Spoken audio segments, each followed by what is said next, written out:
Aujourd'hui, je vous emmène sur les traces de Langdon Johnson. On se rend sur la commune de Martigues, près de Marseille, plus précisément sur la petite commune de Cap-Couronne, qui était en fait l'objectif de celui-ci. C'était la station radar dit Maer en allemand. Et malheureusement, lors de cette attaque, Langdon fut abattu par la flak car le site était assez fortement défendu, ce qui lui coûtera la vie car il s'est craché en mer au large et on n'a jamais retrouvé son appareil de nos jours. Donc aujourd'hui, découverte des restes de cette station radar en 2021. Allez, c'est parti!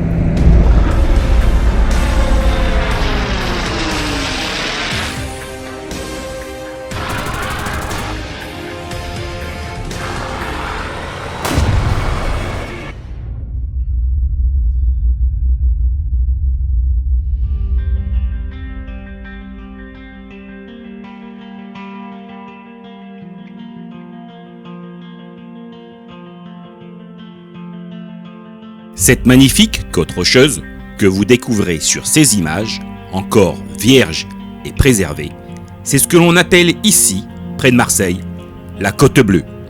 Elle se situe à l'ouest de la cité phocéenne et s'étire comme cela jusqu'à l'étang de Berre. Eh bien, bonjour à toutes et à tous. Comme je vous l'indiquais en introduction de ce reportage consacré aux Tuskeghees durant le débarquement de Provence, je me trouve actuellement sur la petite commune de Cap-Couronne, qui est désormais devenue une station balnéaire très réputée dans notre région. Ce calme et cette sérénité apparente de nos jours ne doit pas faire oublier l'effervescence qu'il y avait ici en 1944 sous la période d'occupation allemande. À cet emplacement précis, sur cette partie de la côte provençale, se dressaient deux très importants camps allemands ayant pour but la défense d'un objectif d'une très grande valeur. Il s'agissait en fait d'une station radar d'un intérêt stratégique prioritaire pour les forces alliées en vue du futur débarquement de Provence à venir. Compte tenu de l'importance stratégique évidente de cet objectif, les deux camps allemands qui la défendaient étaient fortement protégés par les systèmes et les moyens traditionnels de l'époque. Nous y retrouvions les classiques blocos et bunkers dissimulés dans la pinède environnante, reliés également par des kilomètres de réseaux de tranchées débouchant sur de nombreux tobrouks équipés de leurs mitrailleuses lourdes. Tout ceci était également entouré de barbelés et pour ce qui concerne la défense du littoral, dans le cadre d'un éventuel débarquement, plusieurs champs de mines avaient été disposés aux alentours, doublés également de chevaux de frise afin de compléter ce tableau. Nous allons commencer ici la visite ensemble de ces objectifs assignés pour cette journée du 12 août 1944 à l'unité des Tuskeghees, ou du moins nous allons tenter ensemble de retrouver les vestiges de ce qu'il en reste de nos jours. Pour cela, commençons par le premier camp, c'est celui que vous trouverez en venant de Marseille sur la pointe Tamaris. C'était le plus important niveau taille et en termes de personnel, car c'était lui qui avait à charge la défense de nos fameux radars. Il comptait 147 militaires du Luftlandrichten Regiment rattaché à la Luftwaffe.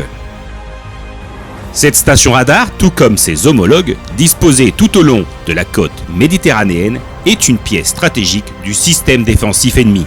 Elles sont en capacité de pouvoir détecter tout navire ou aéronef à une distance d'environ 70 km des côtes. Et nous voici de nos jours à l'entrée de ce premier camp allemand implanté sur cette fameuse pointe Tamaris. Vous pouvez constater sur ces images que la présence de vestiges de la Seconde Guerre mondiale est assez discrète et qu'une végétation rase exposée aux embruns de la mer a pris possession du site.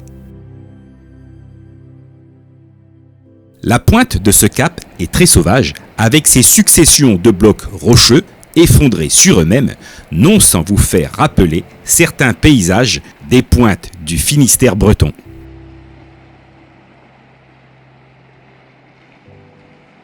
Et voici le premier vestige que vous trouverez à l'ouest du cap, en remontant tout doucement vers la lisière de la Pinède se trouvant à proximité. Enfin, ce qu'il en reste, car lors de notre visite, celle-ci était encore victime une fois de plus de ces fameux incendies qui ravagent malheureusement cette région. Il s'agit ici d'un Tobruk ou d'un Ringstand en allemand, probablement surmonté à l'époque d'une tourelle de chars allemands de type Panzer II réformés car ils étaient bien entendu trop obsolètes à cette période du conflit et cela permettait de les réutiliser sur un système défensif dans les différents ouvrages que comptait le Südwall.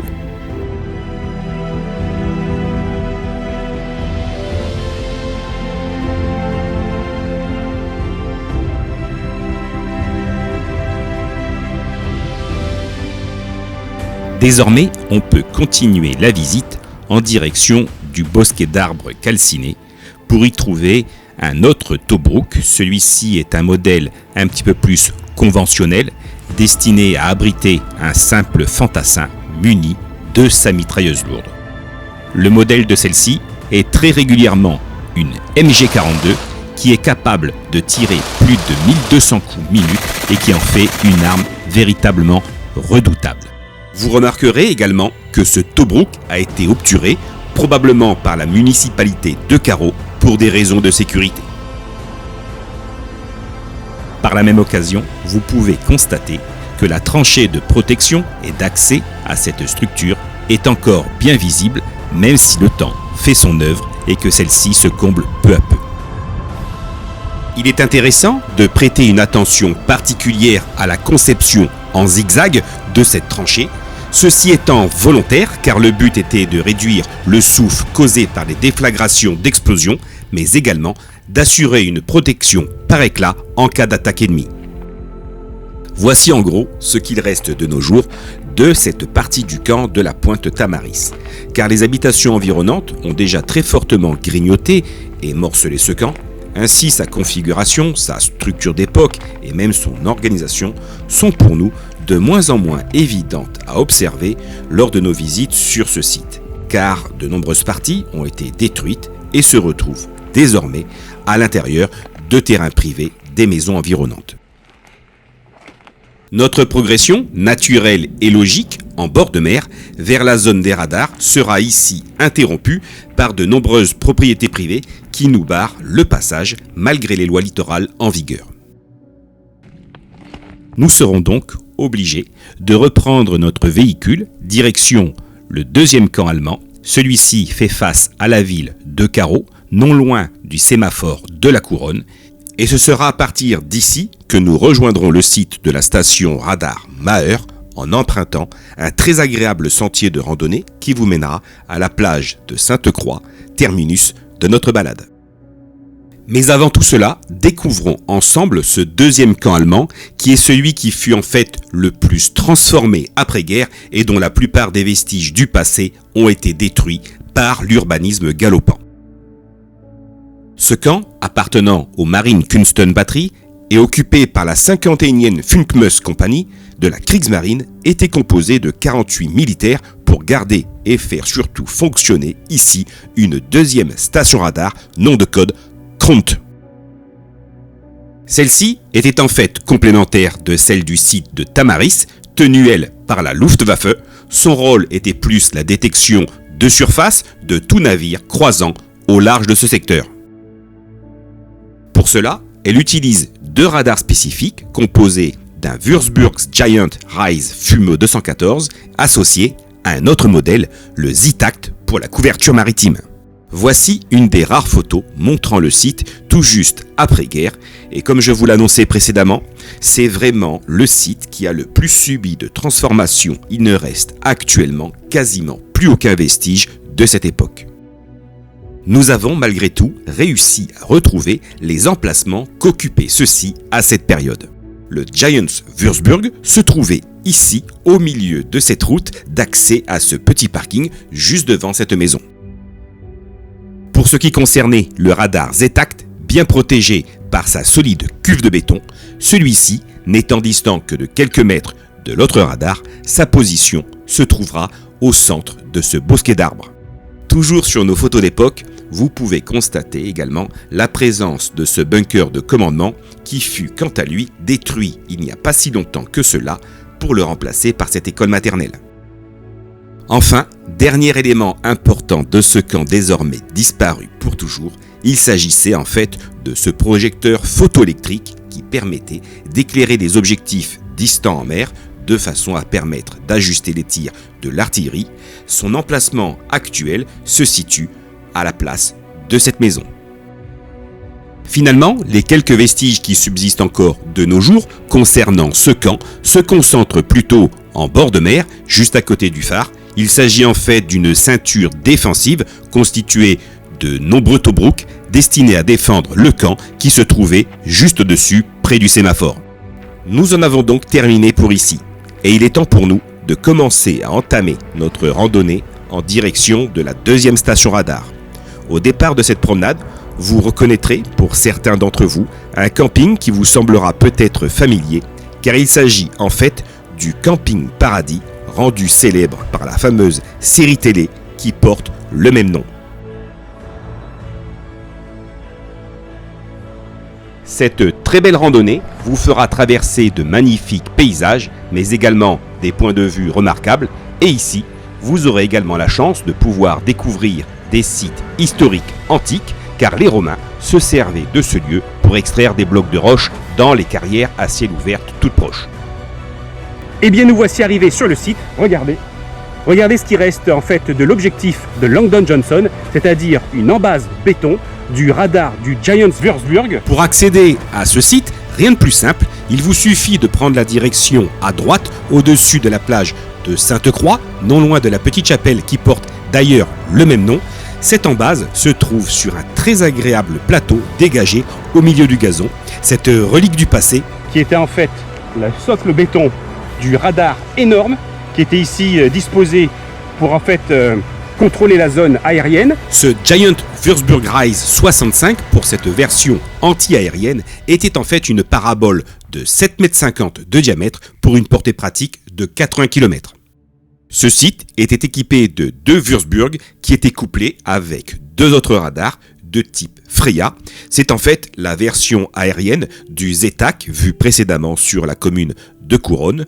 Cet ensemble de radars était en fait ce que l'on appelle des radars actifs de détection et surtout de direction de tir qui donnaient leurs informations aux batteries de canons toutes proches.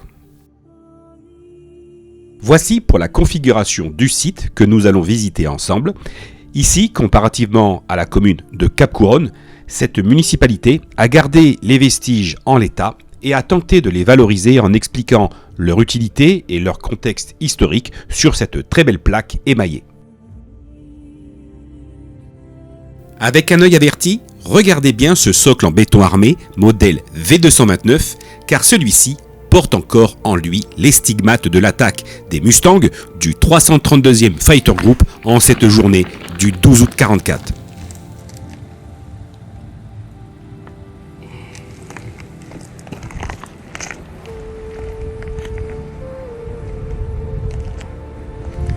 Là, vous pouvez voir les impacts de 12-7. Regardez un petit peu les impacts énormes de nos appareils. Sûrement peut-être même des balles qu'a tiré Langdon Johnson ou son coéquipier Woodrow Crockett. Regardez un petit peu ces impacts énormes que l'on peut retrouver dans l'embase du béton. Voyez ?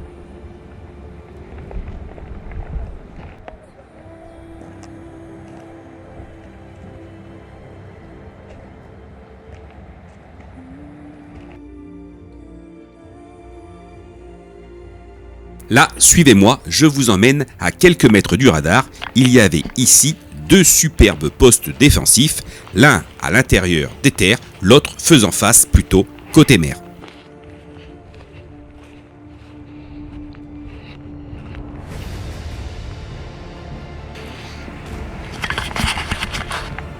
Là, vous pouvez observer un magnifique tobruk. Regardez ça.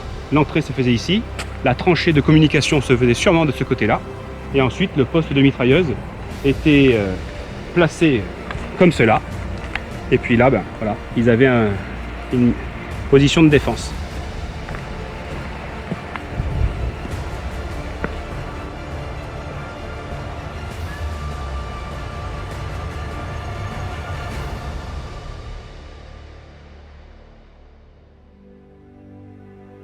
Cette station radar était finalement assez étendue. Et la majeure partie des vestiges du site se trouve finalement dans le camping qui jouxte la plaine herbeuse, et vu que celui-ci était fermé lors de notre visite, nous devrons nous contenter de prises de vue malheureusement par-dessus les clôtures. Sur ces jolis clichés aériens d'après-guerre, on retrouve très bien la structure du camp et également on remarque le Würzburg ainsi que le Tobruk actuellement utilisés comme pot de fleurs au sein du camping. Voici les derniers clichés de ce radar, pris à la Libération et juste avant son démontage. Quant aux cuves des radars Freya, eh bien nous n'avons malheureusement pas pu les observer en détail car celles-ci se trouvaient trop à l'intérieur du camping.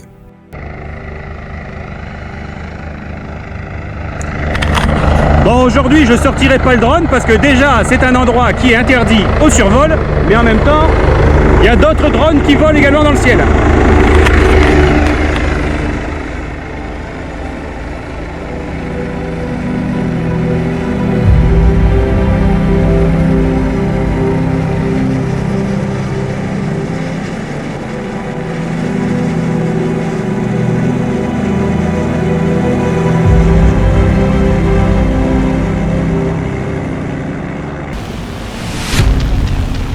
Venons-en en fait à cette journée du 12 août 1944. Les 72 appareils du 332e Fighter Group viennent de prendre les airs depuis leur base de départ de Ramitelli en Italie. Direction initiale de ce flight, l'Espagne. Ce groupe volait jusqu'à présent en formation compacte pour être bien visible du contrôle aérien allemand, quand celui-ci va subrepticement éclater petit groupe de 4 appareils qui se mirent à voler plein gaz au ras de l'eau sous la détection radar ennemi de façon à terminer ainsi leurs dernières centaines de kilomètres à accomplir avant d'atteindre leur objectif du jour. Cette technique était employée afin d'embrouiller les analystes radar ennemis afin de gagner quelques minutes précieuses avant la mise en alerte générale des batteries antiaériennes.